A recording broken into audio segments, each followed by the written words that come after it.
Now we can move on to the tinea capitis.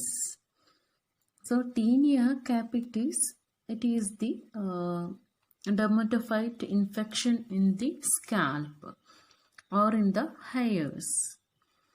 And the tinea capitis that occur in three different forms. There are other forms, but mainly in three forms it is spread. So the first one, grey patch form, then black dot form, then favus form. Okay, tinea capitis may spread in three form: grey patch, black dot, and favus. First one, grey patch tinea capitis. So here it begins with an erythematous scaling, well demarcated patch on the scalp that is spread centrifugally for a few weeks or months and ceases to spread and persist indefinitely, sometimes for years. Here, round gyraeish scaly plaques with the progressive expanding. So it's simply, you can remember this erythematous grey patch tinea pedis. It starts in red color. Then there will be scale appearance. Okay, scaly. It will be scaly. When we are touching the stratum corneum, it will be in our hand. Okay, scaly.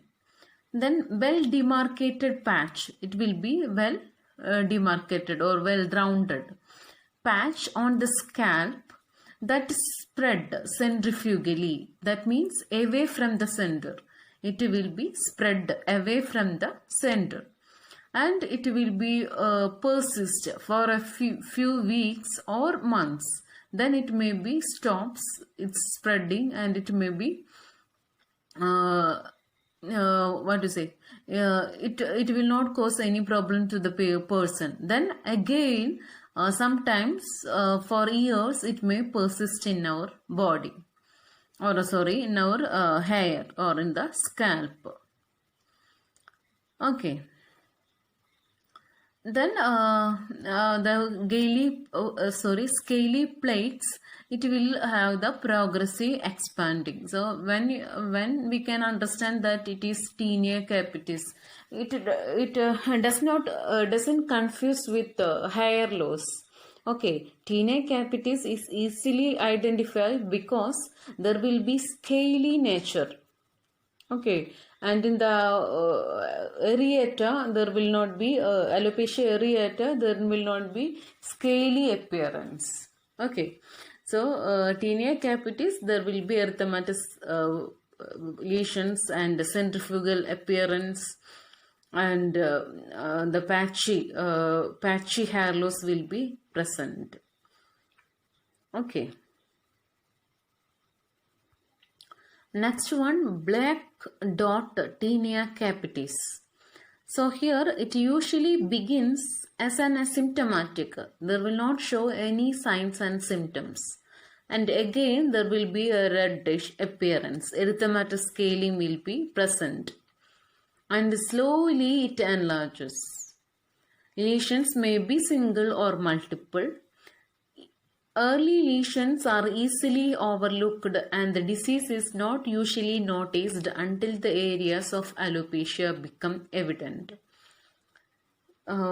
Because of its slowly progressive nature, nobody's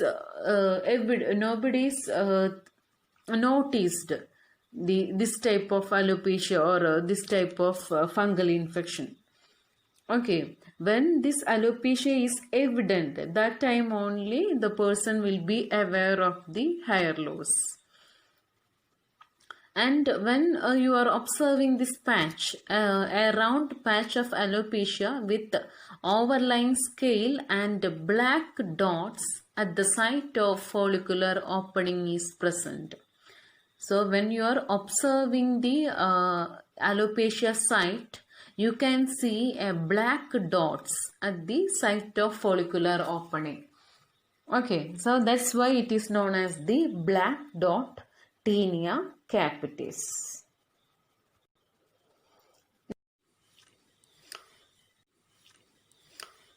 Now we can see Taenia flavus or Taenia favosa.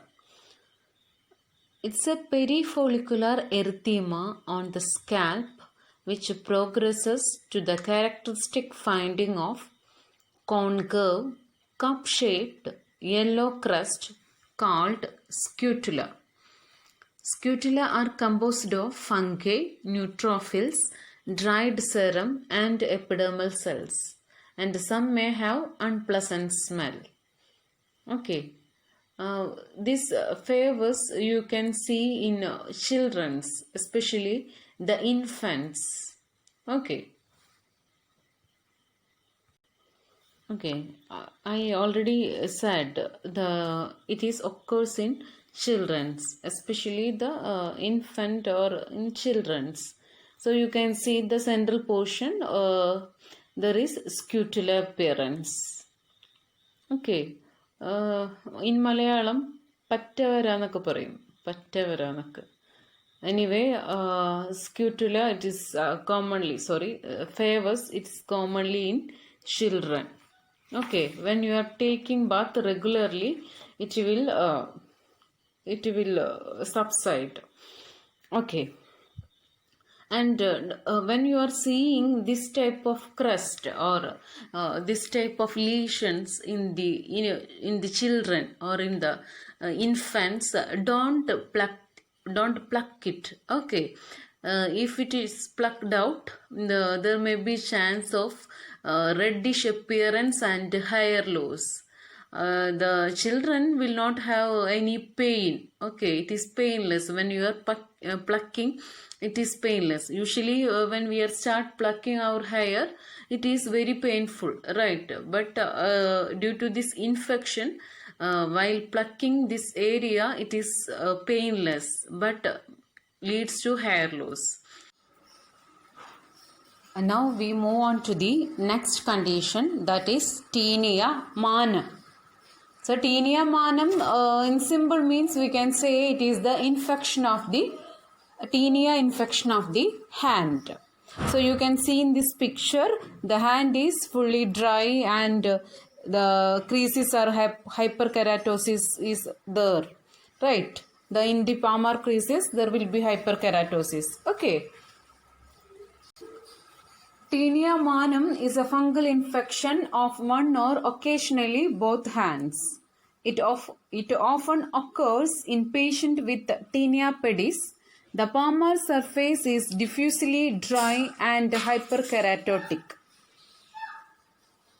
When the fingernails are involved, vesicles and scant scaling may be present, and the condition resembles eczema. So in simply we can say erythema and scaling of the right hand which was associated with bilateral Taenia pedis. So Taenia manam is the infection of the Taenia infection of the hand.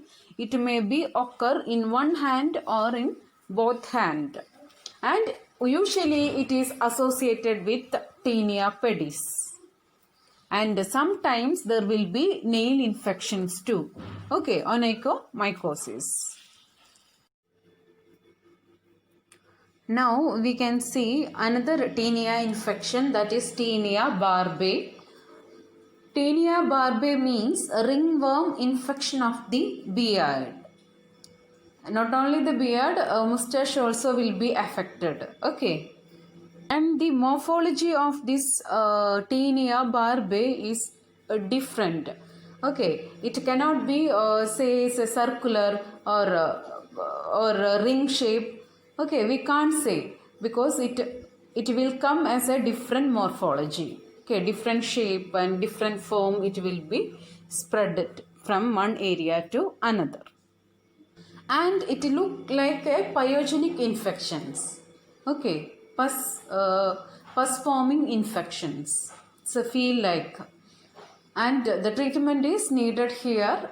We will see all the treatment in later Okay, here we are completing the tinea infections. Now we can move on to the investigations. Regarding the investigations or diagnostic measures, the clinical feature is best example to identify the disease. Next thing is potassium hydroxide or KOH scrapping. Here it's a simple, inexpensive, quick and sensitive test. What we are doing is adding 10% potassium hydroxide to dissolve the keratin. Keep for half an hour. That will helps to identify the fungi, and we will be observed in slides. Okay. Usually nail clippings requires 2 hours. Okay, to dissolve the keratin or the content, because nail is very thick, so that's why it takes 2 hours, and usually half an hour is needed to dissolve the skin scraping. And we are after that we demonstrate it through a slide or whatever it is. Next thing is culture and sensitivity. Okay, fungal culture can be done, and the specimen usually taken for the tinea infection is for capitis plucked hair, for cruris scales from edge, then corporis, that is scale from edge, then uncum, that is the clipping of the discolored nails. Regarding the treatment, the general measures we have to educate the patient regarding the proper hygiene. Okay, personal hygiene is very important in order to prevent the fungal infections. So everything used personally.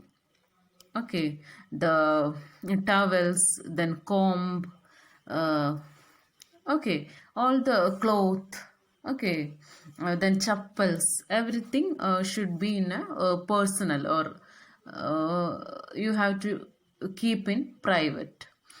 So launder towels, clothing, headwear, okay, all those things should be in private. Then avoid sharing of combs. Then avoid predisposing conditions and keep the area as dry as possible, especially in the case of tinea corporis, tinea pedis and tinea cruris. The excessive moist, excessive heat, it's the predisposing factors. So the moist area should be dry. Then avoid application of topical corticosteroids. So corticosteroids have the immunosuppressive effect. So that's why we have to subside the use of topical corticosteroids. Then identification and appropriate treatment of other members of the household. If anybody have fungal infections in your home, it should be treated, otherwise it will spread to another person.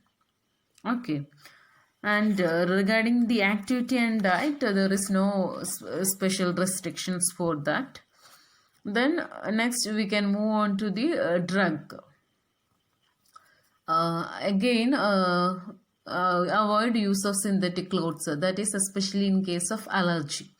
Okay, leave it. Next one, regarding the treatment, usually we are giving antifungal ointment, miconazole, topical ointment, that is miconazole 2%, clotrimazole 1%, ketoconazole 2%, econazole 1%. Okay, the some of the drugs that will helps for the tinea infections. Regarding the systemic therapy, first drug of choice is terbinafine. It's a fungicidal, that is, it will kill the fungi. The main indication is dermatophytic infections, infective ineffective in pityriasis versicolor, already seen, and candidiasis. Dose is 250 mg daily. You just understand terbinafine is useful in systemic therapy. Then griseofulvin, that is again a fungistatic indication, mainly used in tinea capitis, 10 mg per kg per daily. Okay. Another drug is itraconazole. It's again fungistatic and it is used in dermatophytes and candidias infections. Usually the dose is 200 to 400 mg. The main treatment protocol for tinea infection, tinea corporis, is localized. So that's why it needs topical therapy for 4 weeks. In case of extensive tinea corporis, we can use oral terbinafine 2 weeks or another drug. Oral griseofulvin, that is 4 to 6 weeks. The terbinafine is the drug of choice. Then tinea cruris, that is for short. And then for tinea cruris, again for short duration we are giving the topical therapy. Then for chronic, again the oral terbinafine or griseofulvin can be given. Then tinea capitis, again the oral terbinafine or the griseofulvin will give. Then in tinea uncum or uncum, oral terbinafine or oral itraconazole or again griseofulvin can be given. Okay, you just study the name, that is terbinafine, griseofulvin or itraconazole. Okay, these drugs can be studied. Okay, for systemic therapy we are giving this type of drugs. Okay, that's enough.